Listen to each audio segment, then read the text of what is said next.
Hello, team, and welcome to the Panic Perspective. Bill here, where we cover all things panic, anxiety, and depression related. Good to have you today. We're going to be chatting about how to get out of the panic trap. So, if you'd like detailed information on what the panic trap is, please watch my panic trap video. But I'll talk about that just very, very briefly. So, if your experience around anxiety and panic is anything close to mine, what you found was that your world started to close in on itself as you started to avoid things that brought up anxiety. Things that might trigger a panic attack all went by the wayside. Invitations to come to somebody's house or to hang out at a party, those things went by the wayside until pretty soon your world got smaller and smaller and smaller. You're confined to your home at a certain point. There's a word for that. It's called agoraphobia, where literally you step out of your comfort zone and you immediately start to experience high levels of panic and anxiety. It's a self-induced prison, really. None of us want to be there, and yet you can find yourself in the panic trap and find that your world and the life that you once knew has now been hijacked. So let's talk about getting out of the panic trap. To get out of the panic trap, you're going to have to push yourself. You're going to have to push through some discomfort. As I said, your world got smaller and smaller and smaller, and now the things that you're comfortable with all fit in the confines of your home. So you're going to have to push out of that. Anything out of this circle that brings up anxiety, whether it's, again, going to hang out with a family member or a friend, or inviting someone over to the house for dinner, all of those things that maybe used to feel comfortable but now don't, you're going to have to push yourself to do. And you're going to experience anxiety. It's just part of it. But what I want you to do is I want you to not base the success of that event on whether or not you experienced anxiety or not. You're going to experience anxiety, and probably the anticipatory anxiety is going to be greatest, meaning the anxiety right before the event usually is greatest. And so a lot of times what people do that suffer with anxiety is that they cancel on people, they cancel last minute, they pull out at the last second because of the anticipatory anxiety being so strong. So what you're going to do in order to move through this, what you're going to need to do is you're going to need to, number one, understand that anxious pattern of anticipatory anxiety before the event, and that's going to drop once you're in the event, and there are going to be times in the event where that anxiety is going to spike, and that's all okay. That's all part of it.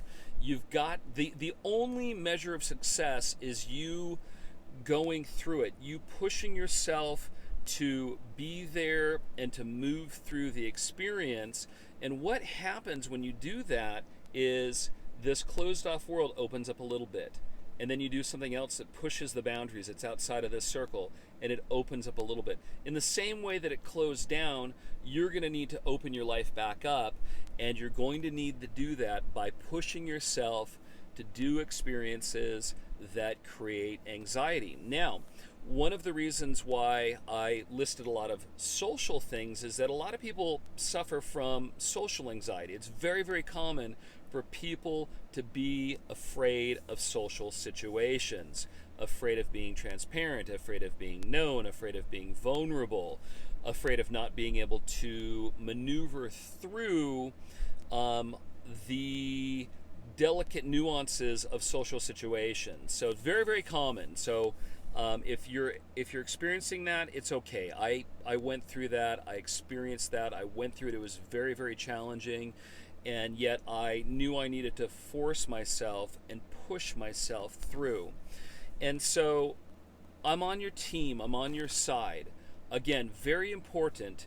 Do not make the success of you pushing yourself to do something based on whether you experience anxiety or not.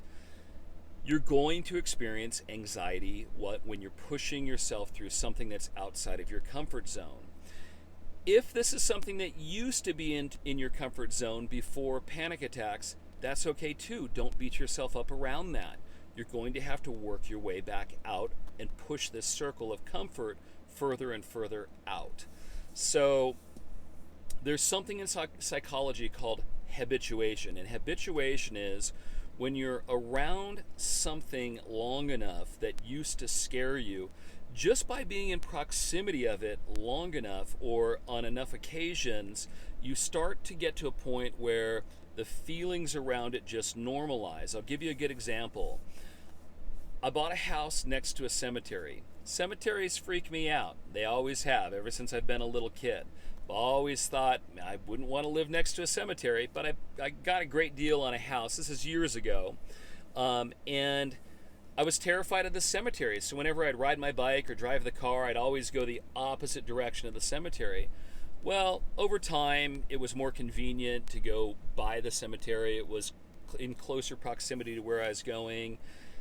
And the more I did that, the less anxiety I felt around being around a cemetery. It got to a point where I would ride my bike through the cemetery with my daughter.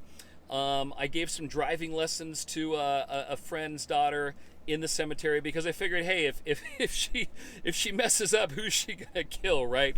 This is probably the safest place we can do driving lessons. My point being is just by being within the proximity of something enough, you start to habituate to those feelings around it. And so push yourself. If your struggle is social anxiety, push yourself to be in enough situations, and pretty soon that level of anxiety will start to lower and lower and lower. If you have a setback, you cannot look at it as a setback, or I invite you to not look at it as a setback.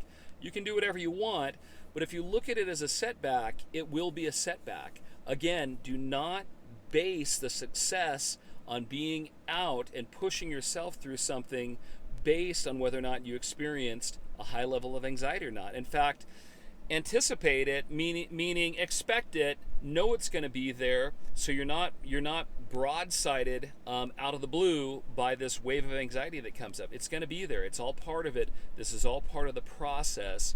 And let me know how it goes. Leave me some comments in the comment section. Please hit the like button. What we're trying to do is I'm trying to get these videos out to help as many people as possible in this country and around the world suffering with anxiety and depression. So when you hit the like button, it literally is an upvote in the YouTube algorithm to move the video out to more people. So please do that. If you find value in the videos, start to share them. I've asked people just like you to team up with me. I'll do the heavy lifting. If you can just share the videos, again, only if you're getting something out of it. Please share the video with people that are struggling, a friend that or a loved one that's struggling, or a friend of a friend. You know, if you're out and you hear about someone who is struggling, say, hey, why don't you check out the Panic Perspective? It's a friend of mine. He's helping people, and I think that it could be something that could work for you. And you know, hey, what do you got to lose? The only thing you have to lose is your depression and your anxiety. Thanks for joining me today. Have a great day.